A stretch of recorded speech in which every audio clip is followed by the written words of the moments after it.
Framework के तहत doctor Yashpal committee के द्वारा बनाया गया था। तो उसमें ये था कि जो हमारी शिक्षा होनी चाहिए वो थ्योरी से ज़्यादा व्यवहारिक होनी चाहिए।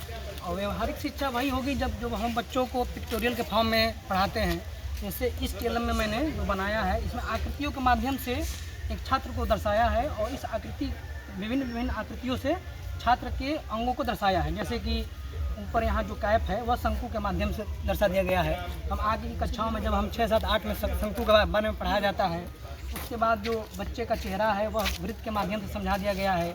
ये जो इसके बीच का भाग है उसको हम वर्ग के माध्यम से समझाए हैं और जो नीचे का भाग है उसको हम आयत के माध्यम से समझाया गया है। ठीक, अब अगली कड़ी में हम देखें तो ये है अक्षरों से हम कैसे शब्दों का निर्माण कर सकते हैं। तो इसमें भी हम पजल के फॉर्म में इसको बनाए हैं। तो जैसे अगर हम 2 अक्षर हैं सी और टी और उसके बीच में अगर हम ए लाते हैं तो कैट बन जाएगा। ठीक, और ऐसे ही फिर अगर हम बी और जी के बीच में ए लाते हैं तो बैग बन जाएगा। और इससे माध्यम से हम बच्चों को अक्षरों को सिखा सकते हैं। अब अगले हम टेलम पे आते हैं। तो जो सप्ताह है, 7 सप्ताह के दिन हैं, उन सारे सप्ताह के दिनों को हम पहले तो नंबरिंग कर दिए हैं जो कि 1 से 7 तक हमारे हैं। बच्चे आएंगे क्रमशः, सबसे पहले वह इसको देखेंगे और सबसे पहले वह हिंदी में समझेंगे कि जो हमारे साप्ताहिक दिन है उसको हम हिंदी में क्या कहते हैं। तो रविवार है, इंग्लिश में देखेंगे संडे, और वहाँ पे फिर उर्दू में भी यह लिखा गया है। तो जो हमारी जो तीनों मूल भाषाएं हैं उससे बच्चे उससे परिचित हो जाएंगे। नेक्स्ट टेलम में हम देखते हैं तो ये इसमें विलोम शब्द के माध्यम कैसे हम विलोम शब्द बच्चों को सिखा सकते हैं। तो विलोम शब्द का शाब्दिक अर्थ ये है कि वह एक दूसरे का विपरीत होगा। तो जहाँ अगर अमृत है तो अमृत का विष हो गया, रक्षक है तो भक्षक होगा, जो उत्कर्ष कर रहा है तो उसका विपरीत हो जाएगा, अपकर्ष हो जाएगा। अभी विगत मैंने अभी बताया था इस टेलम में, तो उसी का ये हिंदी में बनाया गया कैसे हम अक्षरों से बना सकते हैं। तो यहाँ फिर अगर हम इस पजल में अगर 2 अक्षर हैं उसके बीच में अगर म लाते हैं तो ये नमन है। यहाँ एक गौर करने की बात है कि जो हम बीच के शब्द हैं उसको हम बदल नहीं रहे हैं, केवल ये किनारे के 2 बदले गए हैं और ये एक सीक्वेंस को भी दर्शाता है। तो इसमें हम कंसेप्ट के थ्रू समझा रहे हैं और ये एक रिप्रेजेंटेशन के फॉर्म में ये समझाया गया है हिंदी को।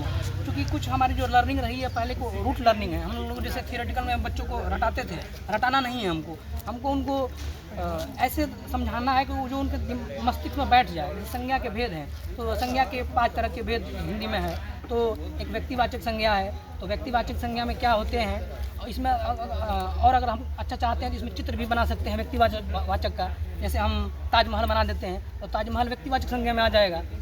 अगर हम जातिवाचक संज्ञा की बात करते हैं तो ये इसमें जातिवाचक संज्ञा के बारे में बताया गया है, उदाहरण कर दिया गया।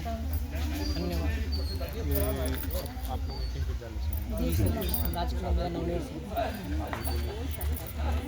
मैं नवनीत मध्य विद्यालय से मैना मनीता कुमारी है। मैं क्लास 2 के बच्चों के लिए जो कि क ख ग वन उन लोग को अच्छी तरह से परिचित होते हैं, तो उन लोग को शब्द बनाने के लिए जो है हम लोग सिखाना चाहते हैं। तो जब 2 अक्षर हैं उसके बीच में एक शब्द हम लाएंगे तो वह तीसरा अक्षर एक शब्द बन जाएगा। जैसे दामन, वही अक्षर जब हम दूसरा अक्षर के लिए लाते हैं तो वह अलग अक्षर बन जाएगा चमक। फिर वही इसको माध्यम जो है उसको नीचे लाते हैं, चौना के बीच में आता है तो चमन हो जाता है। तो इस प्रकार से जो है कई प्रकार के शब्द बन जाते हैं, आसानी से सीख जाते हैं। बच्चे लोग आसानी से सीख पाएंगे और इसमें खेल के माध्यम भी लोग समझेंगे, ऐसे ऊपर नीचे करेंगे उसको खेल भी समझेंगे और अक्षरों को भी पहचानेंगे।